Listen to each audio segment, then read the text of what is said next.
All right, well, it's great to be here. Jim, thank you so much, as always, for putting this together, this panel here. And we've got a super interesting group. I've had the luxury of speaking with each of the panelists over the past few weeks and getting a little snapshot of their thinking around this topic. Rather than go through some droning introduction by me of everyone, I figure each of you, why don't you just take 30 seconds and give us the high level on who you are, where you come from, what you do currently. Really keep it brief, and then we'll dive into questions. So go ahead and start. Yeah, I'm Ben Sklaroff, Chief Technology Officer, co-founder of Genesis Therapeutics. Lifelong computer scientist, always with an interest in hard technology problems that are high leverage with positive human impact. Previously was 12th employee at a 3D printing startup called Markforged in Boston, where we invented carbon fiber 3D printing, as well as a new type of metal 3D printing. Helped them grow from being in a garage to 250 people, IPO, and led the software team there. When I was in Boston, got interested in biotech. Close mutual friend introduced me to Evan, who was looking to productionize his PhD research, looking for a technical co-founder, and we hit it off and started Genesis together about 5 years ago. Great. Nan? Yeah, thanks for having me. Nan Lee, I'm the founder of a firm called Dimension, which is dedicated to the intersection between technology and the life sciences. Before Dimension, I've been in early stage venture for over a decade, working at mostly on the category of frontier tech, so applying computational techniques and data science into industrial tech and into healthcare and life science. My background is similar to Ben's in computer science and math, although I was fortunate to be really interested in data science and applied computation in the early 2010s, and I remember having conversations with folks at the time around the genomic wave and computational genomics, single modality, but an indication of what was to come. And I started investing in the category, working with a bunch of companies that pioneered this interwoven approach where wet lab and dry lab were stitched together in a really interesting symbiotic way, and haven't looked back since then. Great. Philip? Philip Tagari, I'm the CSO of Insitro, a full-stack machine learning-based drug discovery company, and I'm a reformed pharma bro. Prior to joining Insitro, I was 24 years at Amgen, holding many of the same roles that Emma next to me has as head of platform technologies, therapeutic technologies, as well as data science, human genetics, and structural biology. Prior to that, I was a colleague of Jim at Merck. Back in the day when Merck was unassailably the best drug company on earth, and helped deliver a number of medicines into the clinic there, including Singulair, the world's 15th best-selling drug. And then prior to that, showing off. prior to that, McGill University, Oxford, and Cambridge. And fantastic to be here with you today and talk about something that I've been passionate about for over a decade as we built data sciences at Amgen, and then had this unbelievable opportunity to go into an entity that was, machine learning innate from the beginning. And, we'll talk about how that really changes the way we think about drug discovery. Great. Emma? So I guess I'm the odd guy out here. So I'm still in big pharma. So I lead a group called Therapeutics Discovery at J&J, responsible for delivering molecules from discovery into development across modalities and therapeutic areas. In my group, I have a significant, we call it in silico discovery, but it's AI machine learning modeling organization as part of my team. Prior to coming to J&J, I spent 28 years at Merck as a medicinal chemist by training. Was privileged to work with Nancy on sitagliptin and delivered Januvia. But just delighted to be up here with all of these folks who know so much more about AI ML than I do, and hopefully we can have a really good discussion. So. Well, don't sell yourself short. Maybe to start, I'd like to propose kind of a collective project here, which is to create for our audience a taxonomy of all the various applications that people are referring to when they talk about AI in drug development broadly. Obviously, this is an area that has a lot of enthusiasm in the markets, and people have a vague sense that it's going to change everything. But if you could maybe each just kind of zoom into your problem set and those areas where you're finding novel computational methodologies or AI algorithms broadly to change the way that you do things that would have been done in a different fashion 5 or 10 years ago. Nan, why don't you start, and then we'll kind of branch off. Yeah, I think it's a great prompt. I think that where the beef is a hard question to answer, partially because it is distributed evenly everywhere. And I think the industry has not seen the sort of headline, here's the AI molecule that's passed clinical testing, is now commercial, and is the 16th best-selling drug in the world. But that doesn't mean it's not being applied. I think of AI as, even with a lot of the advances in the last 5 years that are very exciting, on the whole, still covering a similar category, which is to draw patterns from data. The patterns that AI can draw today are higher in granularity and fidelity than they were 10 years ago. But I think of any place where a wet lab capability can generate consistent data output is a place where AI can be attached on to do modeling and inference off of that output.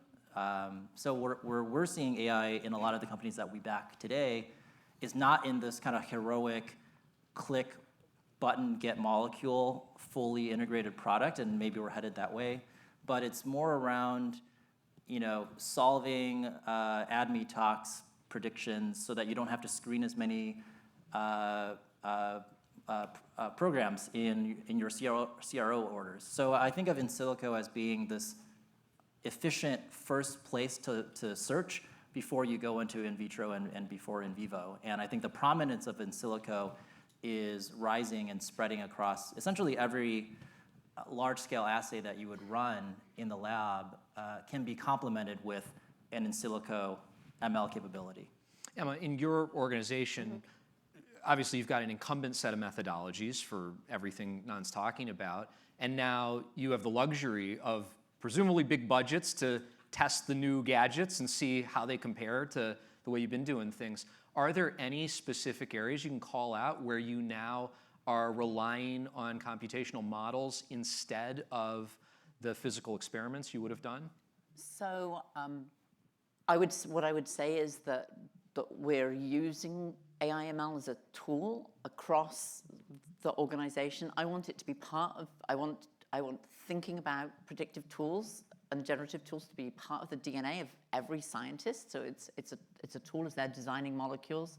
One area I think specifically where we've really invested a lot at J&J is, and Phil can talk about this too, in that we've invested a lot in high content imaging for screening.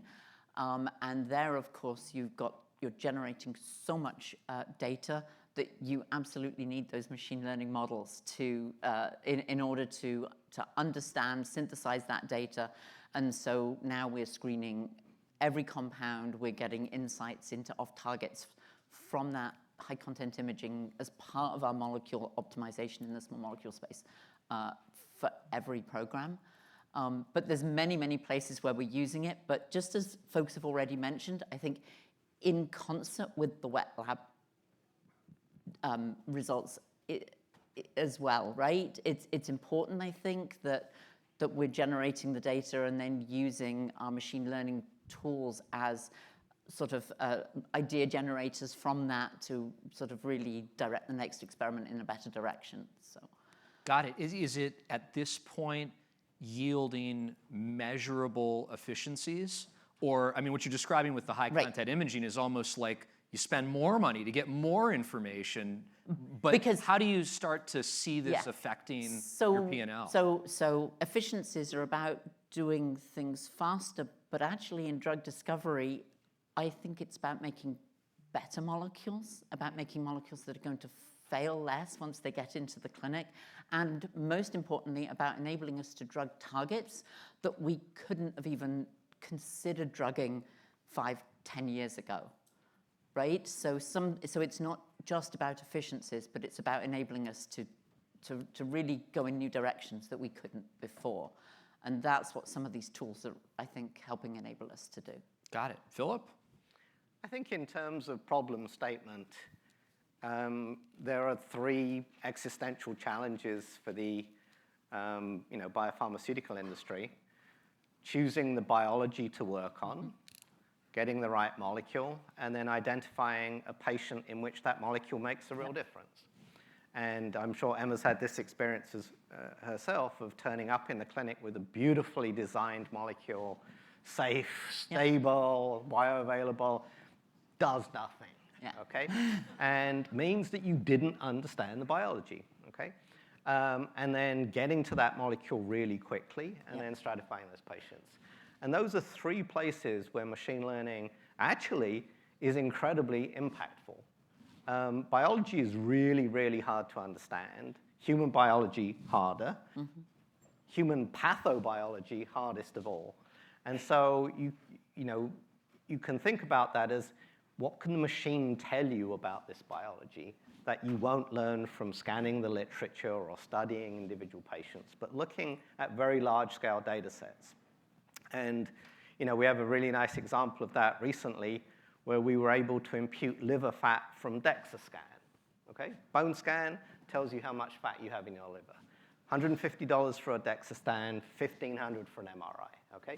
So this ability to get access to very large amounts of data and then really understand the biology of the disease, and then that translates into a digital biomarker that you can use to select that patient responds to that drug, that patient responds to that drug. But I would also agree with Emma that machine learning is a fantastic lubricant for a scientific organization. Okay, it takes away an awful lot of the friction of trying to do complicated analyses, building pipelines, and so when you're machine learning enabled from the very beginning, all of those efficiencies that the industry hopes to get, they're kind of built in. It's like, is there a reason that electric cars that are built as electric cars are better than electric cars that have a battery and a motor put in them later? Yeah, it's because they're built ground up from that precept. And so being built ground up from machine learning, where you use machine learning in everything you do in the business, and we include it in procurement, for examples, fantastically efficient process. Got it. Ben, tell us about Genesis's toolkit. Yeah. So I think we have a very, very specific focus as a company, which has been one of the things that has led to our success in drug discovery. As Emma said, the biggest impact that we see for the technology is actually during the drug discovery phase, both making the program running more efficient, as well as being able to drug heretofore undruggable targets. And I think, as Nan said, really the dream is, given a 3D, like an APO structure of a target, to be able to go from that to a small molecule drug, in our case, very, very quickly, with the push of a button in the ideal scenario. Obviously, we're not quite there, but we have a product that our chemists are using day to day to generate molecules that are driving drug discovery forward across a variety of targets, from best-in-class to first-in-class, traditionally undruggable. And I think we see the possibilities in this particular subsection of the process, just small molecule structure-based drug discovery, from hit to lead, from hit ID, hit to lead, and lead optimization. That entire process, we believe, is actually fundamentally solvable with AI, and we're driving towards that. And that, even just that focus already, is a huge amount of surface area to cover. We have language models for generating molecular ideas that are prompted by our chemists on a day-to-day basis. We have diffusion models for generating the protein ligand complex structures, looking much better than traditional computational chemistry tools for solving the docking problem. We have potency models that are best in class, which we can't disclose the details of, but I will say that the machine learning models have a strong inductive bias towards understanding physics, which is key because we know Schrödinger's equation, so we're not trying to learn everything from experimental data. And then, of course, we have multitask ADME models, which, since the founding of the company, have been very effective. So now, you in passing there mentioned Schrödinger the scientist, but of course, there's Schrödinger the company. Yeah. And 15 years ago, Bill Gates, D. Shaw, and others started throwing money at this problem, thinking that a physics-based bottoms-up simulation approach would solve what you're describing. Right. Talk to us about the chasm between what they were doing and how you're approaching it. Yeah, so I think the turning point for the field is coming from both the amount of compute that's now available, right? We're seeing orders of magnitude more GPU availability for running simulations, and even for QM calculations. There's some companies that are trying to accelerate that with GPU, although multi-CPU works very well for that workload. And then we are also having a revolution in the machine learning approaches. So as I mentioned, these diffusion models, right, are state-of-the-art for generating images, audio, many other, basically everything except text. And we see the same models being extremely effective for generating the 3D structures of protein ligand complexes. And there's actually a very nice parallel there between traditional machine learning, molecular dynamics defines like a potential energy surface. And diffusion models are actually based on the fundamental theory of statistical mechanics, like stochastic differential equations. And it enables us to learn a potential energy surface that's essentially a smoothed out version of the one that's defined by molecular dynamics, or the underlying quantum reality. And that is made searching that space and finding the global minima that are critical for structure-based drug discovery much more practically possible. And of course, there's a long way to go. So what is the role of the chemist in a workflow like you're describing? Yeah, so we have a web-based product that sort of ties all these tools together. So they can draw a molecule like a synthetic intermediate or a lead series molecule, and then specify how they wish to modify it. So they want to replace the right-hand side or do a scaffold hop or add a few atoms here or there. And they also specify the ADME parameters that are relevant for both that program and the stage of drug discovery that they're at. They click a button under the hood, it generates millions of molecules within this very targeted area of chemical space, and then screens them through our structure-based predictors. Well, it generates the structure, right, and then predicts the potency selectivity. And they see an output list of suggested molecules, which to them looks like it's just an AI-generated set of molecules that it thinks are very promising for the next stage of the design, make, test loop. And there's also a bunch of interpretability tools that they have access to right in the browser. Like there's a 3D pose, they can download the SDFs for input into like Maestro or Mo or whatever software they're using. And essentially, we've taken our medicinal chemists, senior to junior, are all using our platform every day to generate these molecules and to analyze them. So we're kind of turning our medicinal chemists into computational chemists, and then also giving them all this tool that they can use to accelerate their process as flexibly as they see fit. Now, computational chemist is a very benign sounding term. But right. Is this like travel agents just using kayak all day? I mean, what's the, is what they learned in their chemistry PhD actually important to using these tools, or is this giving way to a new type of role in a drug discovery organization, which is someone who is a sort of thoughtful air traffic controller that knows what sort of bed sheets you like, but maybe doesn't know what chirality is? Well, they all know what chirality is. Okay. I'm glad you're hiring very, very good people. We have very good people. Yeah, yeah, we have CAD scientists and medicinal chemists, actually. Okay. So a really good CAD team, which is extremely important. I mean, so you have to define the vector and the binding pocket that you're exploring, the synthetic opportunities off of your lead scaffold, right? Like when is it the time to replace, based on the ADME that you're in, how are we getting out of a local minima? Are we optimizing this further? What are the opportunities for making this more synthetically accessible, right? Like reducing the number of steps, but maintaining all the properties that we want, right? So we see basically the chemist as like the strategic, strategic controller of the AI, but maybe more like instead of just hand designing individual molecules, pointing like a searchlight in a particular direction, and then the AI will find sort of like the best possible molecule within that area of chemical space that we're interested in exploring. Got it. So Emma, when you hear this, I knew he was coming to me next. When you hear You this, haven't nerded out on chemistry enough, apparently. If you got all your people in a room together and you said, look, I was just at this panel with Ben, and here's what he told us they can do. Yeah. And guys, it sounds like we're bringing a knife to a gunfight. What is the counter argument to just today flipping the switch and replacing everything that you do the old way with the way he's talking about doing it? So, Ajay, I have to say before I answer that question, we met with Genesis at JPM, okay. And I'm really, really impressed with what they've done over the last few years, and I just love the slide that is AI human, AI human, AI human, right? We need that integration of I'm thinking of copying the slide actually, but what I would say is that what they've built at Genesis over the last few years is amazing. We might not have something as technically sophisticated as they do, but I do have a platform that's on the desk of every chemist. And I actually just came from a meeting on a project this morning where we were from a single molecule, from a single starting point, we were having our generative tools generate tens of thousands of molecules, which were then being triaged and then spitting out compounds that the chemists could look at and assess. And what was really interesting was one of the molecules that was made from that then inspired the chemist to make another change that actually was really important and impactful for the program.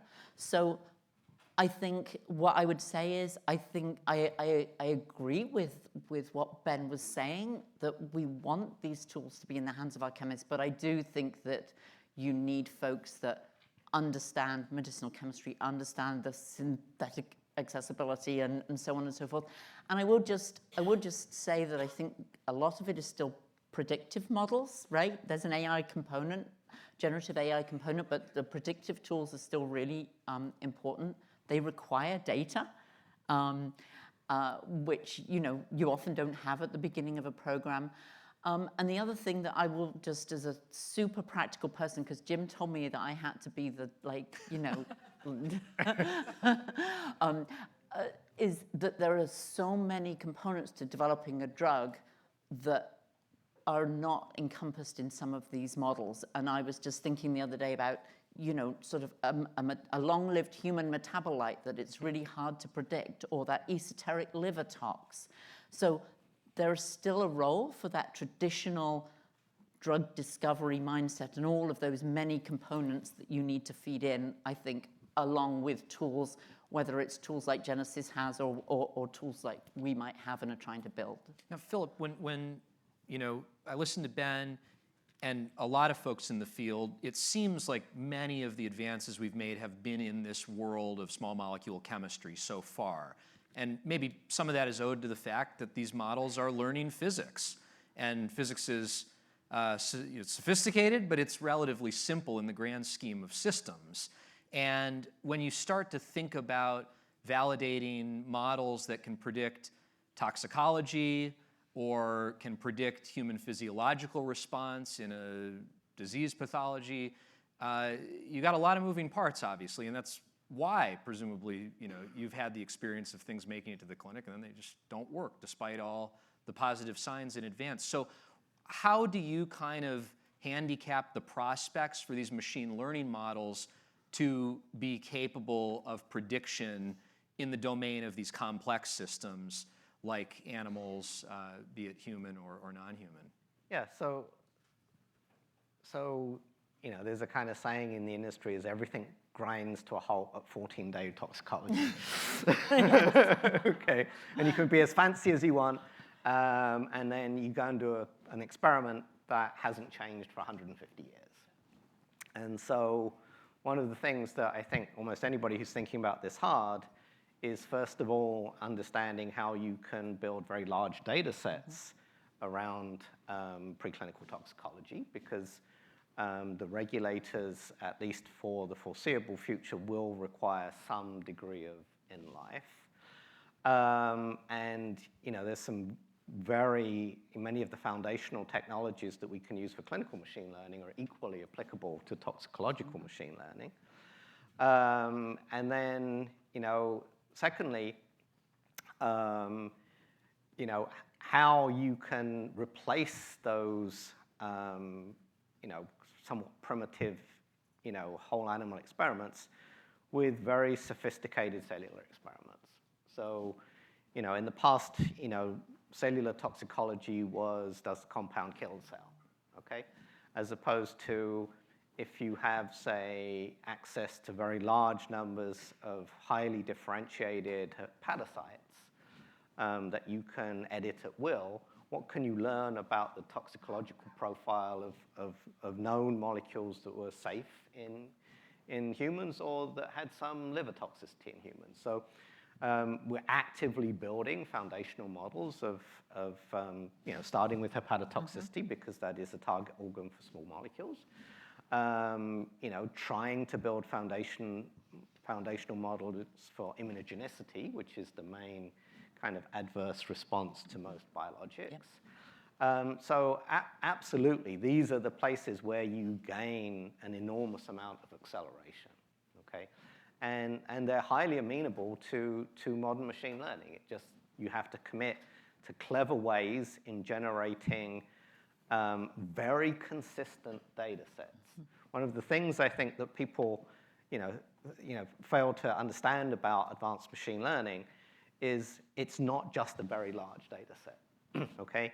You can actually do more with machine learning with a smaller but extremely consistent and well-constructed data set than a ton of data. I'm quite sure all of the major pharmas are sat on hundreds of thousands of slides from animal toxicology over decades. Most of those experiments were not performed in a highly controlled way. And doing a set of experiments in a single set of hands or with a single set of robots and generating these foundational data is really where you start to build predictive models of drug metabolism, toxicology, central nervous side effects, and so on and so forth. Can you think of any domain where it hasn't worked or where you believe it won't work? I mean, weirdly enough, machine learning doesn't work very well with the biomedical literature. Because people publish positive results. Because it is a very ugly and large data set. And for those of us who fooled around with all of the best large language models applied to the biomedical literature, Claude is probably the best one. Smiling faces is quite good. All of these will hallucinate, profound untruths. P38 is a great target for rheumatoid arthritis. He might be. But what about biological systems, though? So biological systems, that's a very, very good question. And it depends upon the degree of chaos in the system. So machine learning models are not so great in highly chaotic places. And we've seen that a little bit with people who've tried to apply machine learning to weather forecasting. It tends not to work so well. So in biology that is highly chaotic, it may not work so well. But in biology that is highly stochastic, it probably works extremely well. And which of those buckets would you put a human being into? Well, if it's anything like my children, chaotic. So, Nan, maybe it's like me. It's stochastic. Nan, I want to. You have grown kids. I want to solicit the greedy capitalist perspective here. You've got two disruptors here potentially, and then one old stalwart. Excuse me. And not you, your company. Your company. You're very young. Your company's old. So Nan, like, does this fit the innovator's dilemma paradigm? This is an industry where VC is a little unusual because basically the goal is for every little biotech to get bought by a big pharma. Occasionally a Biogen or Genentech slips through, but at the end of the day, 95% of these companies get bought by a pharma if they're doing something that works. So is this a moment where the Genesises of the world, in your view, have a shot to become the next Janssen? Or is the best that can happen from the startup community be a production of retooling for pharmas? Right, and no matter how large the exit, still an exit, and you really cap the right tail events. I mean, our goal as investors is to maximize the value of these compounding technology platforms the same way that you see in the tech industry. You do not see early exits in technology platforms because of a few things. One, technical capability and capital efficiency is there so that companies can run for a longer period of time, and you have an aligned set of investors at every stage of the company that are maximizing outcome and are driven by squeezing value, greed. And I think that in life science, that is one of our key questions. If you look at, digital technology spilling over into other industries over the last 3 decades or so, since the dawn of compute and the internet, these industries that have been quote unquote disrupted or digitized see a tremendous turnover of the leadership and incumbents of that category, whether it be media platforms or news or cable and telecom. You see massive turnover in terms of top 10 market cap companies. Right now, I'm very bullish on the technology, on the capabilities of this generation of computational and data science tools. I don't think that's really in question. The questions are around, can companies survive long enough where they have the option to develop all the way through? The reason why Ionis and Biogen and some of these exceptions made it is Moderna. You get to a commercial program, you kickstart that annuities a window, and then the world's your oyster, and you can reinvest those proceeds. So I think the fork in the road of massive turnover in top 10 market cap pharma in 20 years versus more DICEs and even CGens, I think has little to do with, is the technology capable? It has a lot to do with, will there be enough capital access for these companies in public markets after they have phase 2 and phase 3 readouts? And will investors be long-term oriented to an extreme? And there are truly not that many long-term investors in life science, especially in public markets. I rarely meet investors that think along a horizon that's not the next readout.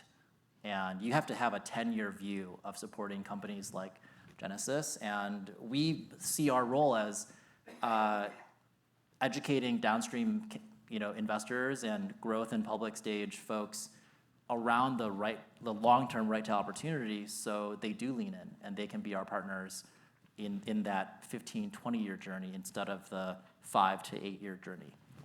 And are you seeing in the markets a appreciation of the value of the golden goose, or is it still just the value of the eggs? Are these companies only worth their programs, or is that starting to shift in people's eyes? I think we're not there. I think that a lot of platform companies now have multiple programs in clinic. I think the readouts in the next 2 years will be very important. Ultimately, what sheds more credibility to the goose is more eggs, and this analogy is not going in a good place. Eggs that are tasty. I think we're not quite there because these discovery platforms don't yet have positive phase 2 readouts. You can count on one hand the companies that even have programs at that phase. So we're not in the preclinical world where it's all hype and hand waving. We're also not at the point where this, call it category, has reached clinical maturity. We're in this middle zone, and we're going to get past that in the next couple of years. But I think until then, we're both in terms of M&A activity and also in public market valuation, we're not seeing any companies ascribe too much platform value, even the most productive platforms. So I'd like to challenge each of you in this liminal moment where we don't yet know the results of this experiment of the past 5-8 years of AI drug discovery startups. Here's the challenge.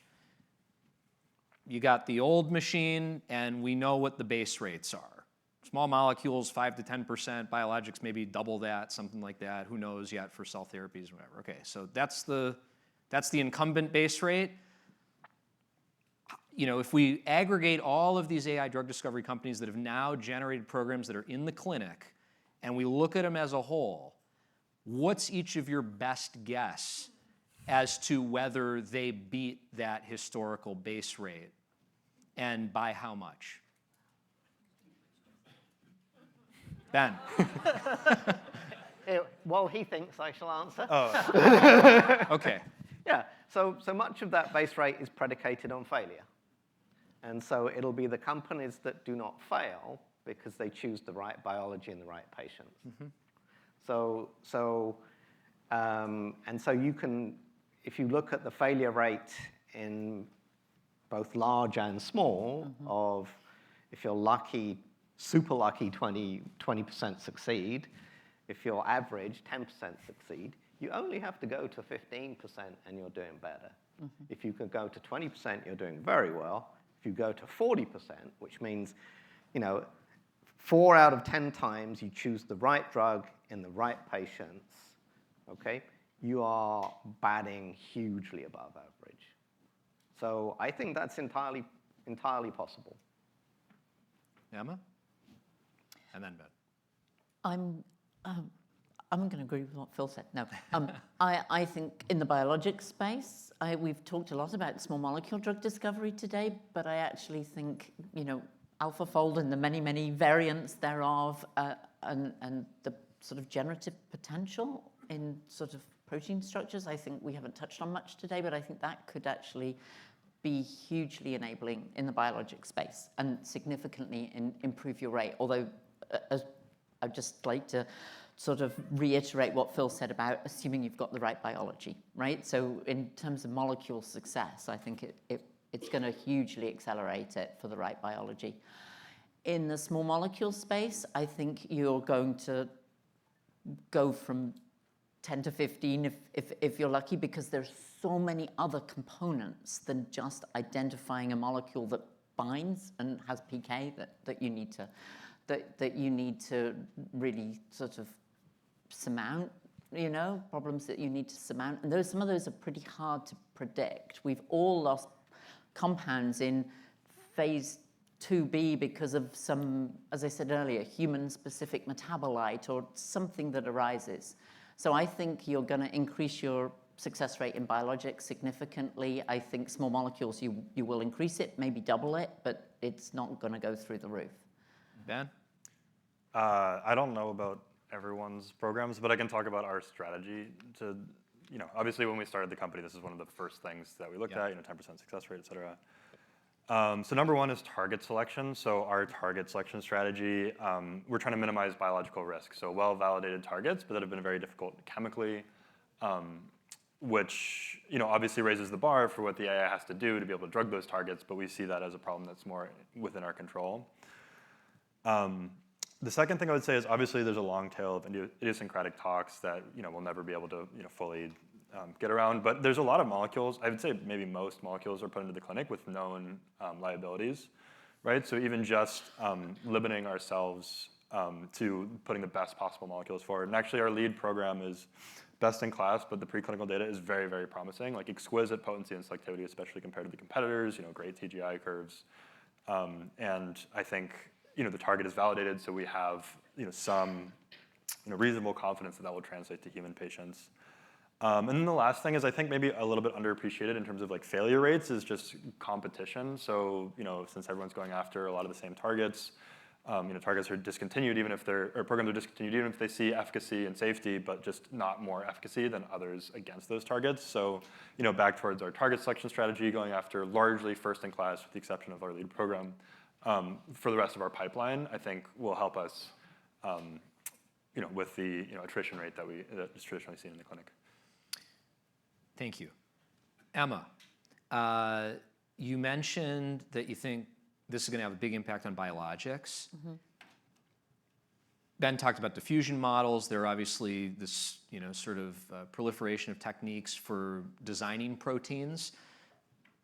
What do you see as being the real advantages of computational protein generation or protein optimization relative to physical approaches, phage display, immunization, screening, immune repertoires from humans, otherwise? So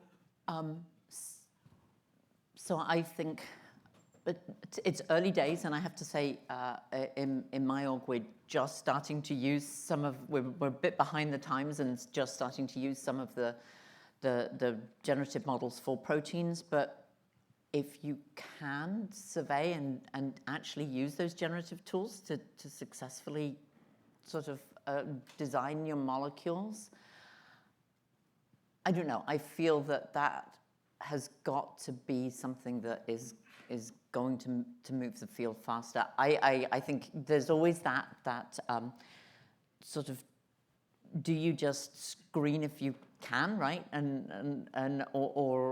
Or do you want to do it computationally? But I would always rather do it computationally with thoughtfulness, if we could, rather than just screen and select. I don't know. Do you have more background at Amgen with biologics? I know they've invested I have a plenty lot. of background at Amgen with Yeah. biologics. So, like, what do you think? Yeah, so I would say, billions of years of evolution of the mammalian immune system has given you a very powerful tool. Yeah. That said, there are numerous times when it fails. And when it fails, you kind of don't have anything to turn to until this recent few years, where you can say, okay, here's an immunogen that is just not seen by the mouse or the rat immune system, that phage don't like to stick to it, but you can then generate a synthetic antibody against that. So I think as the industry becomes more comfortable with that approach, I think the computational challenge is not to be underestimated. A traditional heavy and light chain antibody, that's a lot of things moving around against a multi-domain protein, which is a lot of things moving around. That is a hard computational problem that even very significant abstraction in space is difficult to deal with. But I think we're making some progress with it. Absolutely. But where I would say the low-hanging fruit in biologics is physical property optimization. People so often forget that the best antibody that the mouse generates is not the thing that you can make at kilogram scale. And so, doing all of that design and remediation work that enables you to manufacture metric tons of an antibody, which is by far the hardest bit of the process, that is immensely amenable to machine learning. Got it. When we spoke on the phone, Philip, you mentioned also that in your new organization, you were applying, I don't know if it's just AI or just more structure to decision making. And Ben, in describing their competitive advantages, some were AI, but others were just being thoughtful strategically. Talk to us a little bit about the paradigm that you guys are applying to strategic decisions. Yeah, so as I kind of mentioned earlier, if you choose the wrong biology, no matter how good your molecule is, it won't do anything. And so what we're trying to do is create a so-called quantitative biological assessment framework, where essentially you parameterize all of the biological inputs that go into choice of a particular target or biology. And machine learning is actually quite good at that. One of the things that our scientists say is, I don't want to give a probability of this particular piece of data. If you give it a probability, a good sparse learning machine learning algorithm will actually give you a very good recommendation for a decision. Most of the bad decisions in the pharmaceutical industry are made by human beings, okay? We don't do a very good job at it. And so, even just having a risk matrix, that has a strong algorithm behind it that says the decision you're going to make is quite risky based upon the totality of the data that the machine has looked at. And have you, as someone with a lot of experience, encountered assessments by this model where you go, wow, that's completely the opposite of what I would have done? Oh, yeah. Absolutely. And do you always follow it? Or do you do what you want? I would say we argue about it. Right. But I think that's a really important point, because what machine learning represents is an open throttle on discovery. So the industry is moving, and we see it with a lot of the biotechs that we back, is they are overwhelmed with the number of interesting sort of scientific hypotheses that are generated by their platforms, a volume that would be inactionable no matter how much funding they secured. The next bottlenecks down the road is strategic decision making around translation, pipeline prioritization, target, choosing the right biology to work on.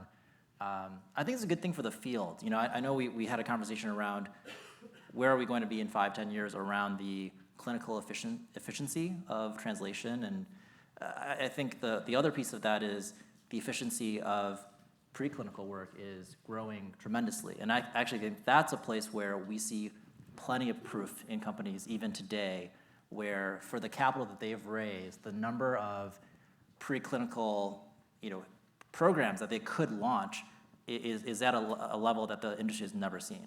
And a lot of these companies don't openly share that data. They're not choosing to translate all these programs, but that exact sort of next fork in the road, I would say for the most part, companies don't spend enough time thinking about. And that problem will only be worse as preclinical discovery gets more efficient. So all of you are in your own way practitioners in a space where AI is now becoming a competitive necessity at some level, or at least attention to it is.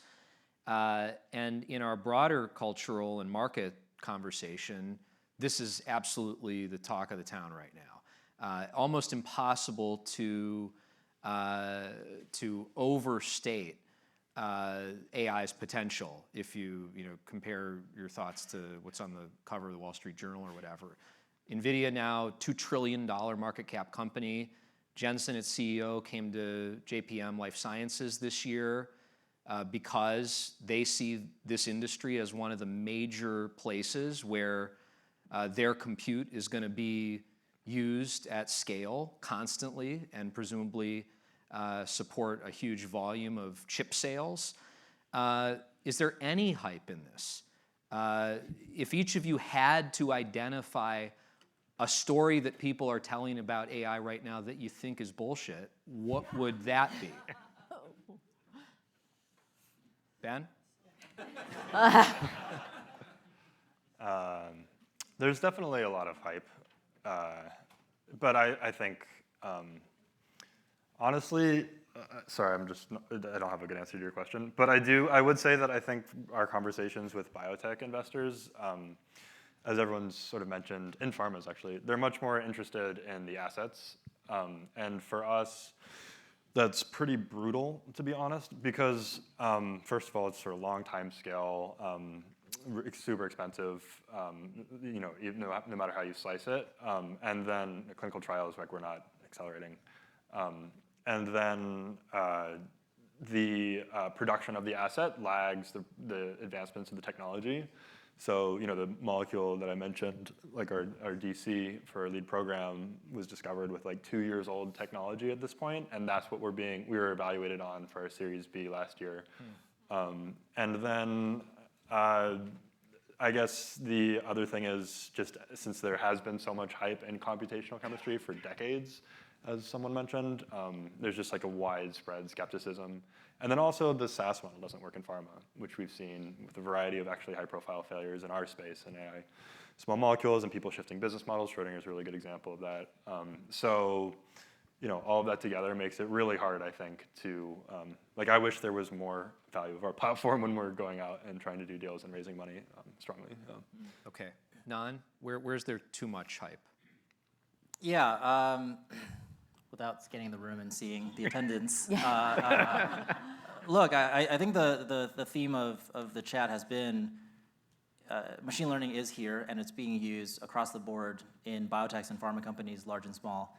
I think generally, the wider you zoom out, so the larger the aperture, the more chaotic the system, and the harder it is to really build consistent inference. And I just don't think we're there at a systems biology level.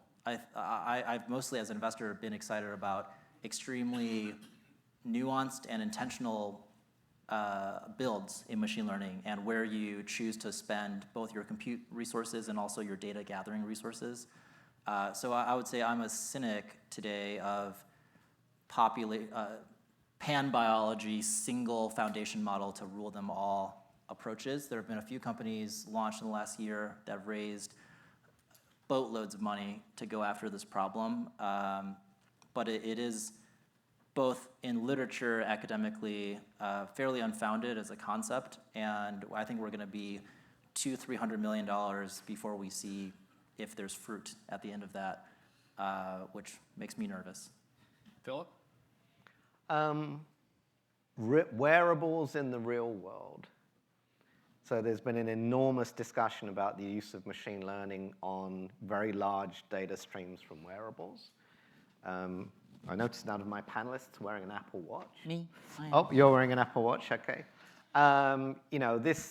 This has kind of gone through at least 2 hype cycles. The truth of it is that the real world is a very messy place, and when you start to try and collect health data from it and then apply machine learning models, those models get off track very, very rapidly. And so I think they'll get there eventually, but it's probably going to take significantly longer than people think. Emma? Okay, at the risk of making myself unpopular. So there are a number of compounds in the clinic, small molecules in the clinic, that claim to have been developed by AI.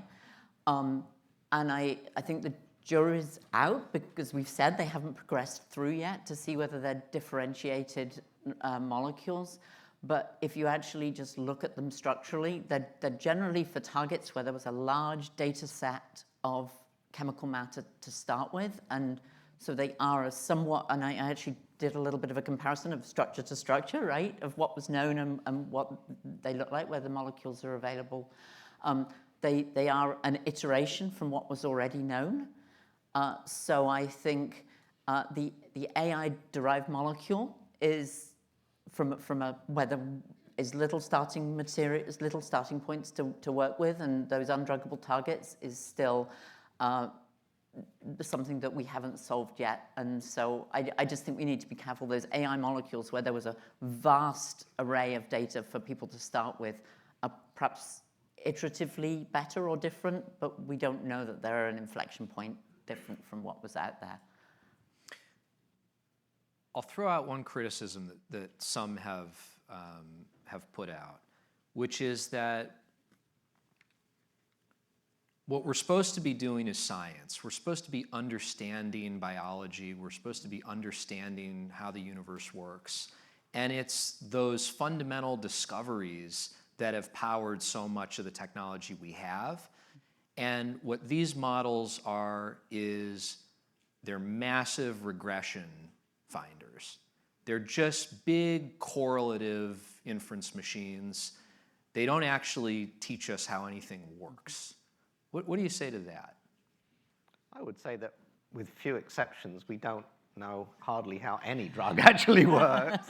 And so getting to a therapeutic without fully understanding, I think, is par for the course. And if your intent is to improve human health, getting us more of those things in the hands of patients that need them, that can access them affordably. If it's a black box, I embrace the black box. We struggle a lot with, wow, we don't really understand this, but we have a very, very good conviction that it's going to work, and sometimes it does. So I'm not at all concerned, that we need to be scientifically, pure. I mean, there's hardly a drug out there, with the possible exception of PCSK9 inhibitors, where you know exactly how it works, is all I can say. Ben, any thoughts on that? Yeah, I mean, I 100% agree with that, especially with what Emma was saying, where a lot of these other sort of AI-discovered drugs are, have large-scale existing data sets where they're maybe interpolating between the 2D structures of these small molecules. So we strongly don't believe in doing regression against experimental potency data as, the only sort of training data for our models. I guess I sort of alluded, but our fundamental thesis is using machine learning to learn the underlying physics of these interactions in the binding pocket. So we can do QM calculations of varying levels of approximation to the underlying reality. We can do molecular dynamic simulations, which are have their own set of issues, and then we can calculate free energies using very very theoretically sound physics principles. But the issue is all these calculations are too computationally expensive to run. And then the other issue is the structures are of dubious accuracy, even for the starting point of the calculation, but also how you're sampling the system. So we're trying to build basically a machine learning based physics engine that can run these simulations or calculations at a very high level of accuracy and very, very quickly. We believe that's possible because we do have the formula for what's happening with these atoms. And we do have a lot of structural data, actually, to learn on as well. And the idea is to start with small molecules, right, and then build a system that basically solves potency, which is, I know, a bit of a holy grail, but steps along the way are still useful. And then to scale up to larger systems like biologics, where I think Phil mentioned it's very, very difficult with the amount of protein flexibility, and multimer structures are hard to predict as well. In the long term, of course, yeah. We're not getting into biologics now. But that's our core thesis at the heart of the technology that we're working on, and ideally how I hope the field progresses with this eye towards fundamental advances that are generalizable to new targets and new areas of chemical space. Great. Let's open it up to one, maybe two questions from the audience. Anyone have a burning question? So what do you think AI portends for the future of lab work, both in quantity and nature? Do you think we're going to be doing less experiments at the bench because we're doing the right experiments with less failures? More experiments at the bench because we opened up the throttle of discovery? And do you think it's going to further accelerate the drive for automation and miniaturization? Any thoughts on that? So I can start. I'm on the board of a lab automation company, so I'll be biased. But what we've seen from the last few years of this company is even in the trenches of a industry-wide pullback in biotech, the budget for automation is increasing. They're growing in the worst condition in the last decade. So I think on the short term, there's a huge boost in automation and general experimental volume because it gets back to generating consistent, high-quality data sets. That feeds the models. One of the quotes that I'll always remember doing diligence on this company is one of their pharma customers mentioned, you can't do AI without automation quality data sets. So I think you're going to see an uptick. At the end of the tunnel, though, you'll have these trained models that hopefully can be shortcuts that you can turn to without firing up the instruments. So I think it's a short-term sort of investment for long-term productivity, and I could see a sort of an other side where experimentation goes down, is more targeted, and is used more for ground truthing model predictions. Let's get one more question. Just a quick question. So thank you for the interesting discussion. Certainly a lot of meat here about the development. One question I had was AI, very useful tool to go for the head, really solve the biology, early development, candidates, drugs, parsing out the data. But the drug development doesn't really stop there. We have all CMC later on development. Where do you think AI would have a potential great use over there? What would be the low-hanging fruits?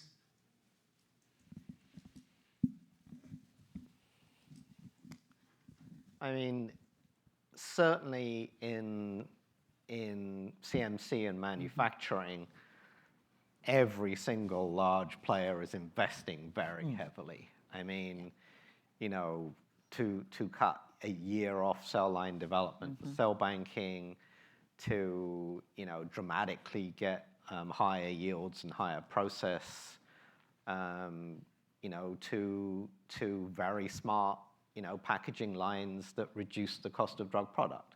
So CMC and manufacturing is a very, very obvious place. The other really interesting place is real-world evidence of use. And can you, in fact, optimize a molecule performance or a therapeutics performance by really just understanding how it's used by consumers? Those are two places that the industry is investing heavily, and there are a lot of opportunities. and this isn't an area that I work in particularly, but really thinking about clinical trial design and sites and all sorts of things, you can actually accelerate your timeline significantly. It's an area that our Central Data Sciences group is really sort of focused on and has done a lot of really good work with. So it spans beyond the molecule, I think, to the whole process. Great. Well, we are right at time. I want to thank our panelists for a lively conversation. Thank you all for listening.